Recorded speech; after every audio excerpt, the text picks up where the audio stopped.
और हमारे फरिश्ते इब्राहिम के पास बिशारत लेकर आए तो सलाम कहा। उन्होंने भी जवाब में सलाम कहा। अभी कुछ वक्फा नहीं हुआ था कि इब्राहिम एक भुना हुआ बछड़ा ले आए। फिर जब देखा कि उनके हाथ खाने की तरफ नहीं बढ़ते, यानी वो खाना नहीं खाते, तो उनको अजनबी समझकर दिल में खौफ किया। फरिश्तों ने कहा कि खौफ न कीजिए, हम कौम लूत की तरफ उनके हलाक करने को भेजे गए हैं।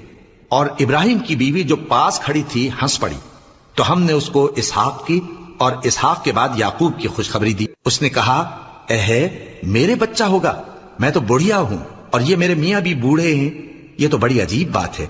उन्होंने कहा, क्या तुम अल्लाह की कुदरत से ताज्जुब करती हो? ए अहले बैत, तुम पर अल्लाह की रहमत और उसकी बरकतें हैं, वो लायक तारीफ है, बड़ा है। फिर जब इब्राहिम से खौफ जाता रहा और उनको खुशखबरी भी मिल गई, तो कौम लूत के बारे में लगे हमसे बहस करने। बेशक इब्राहिम बड़े तहम्मुल वाले, नर्म दिल और रुजू करने वाले थे।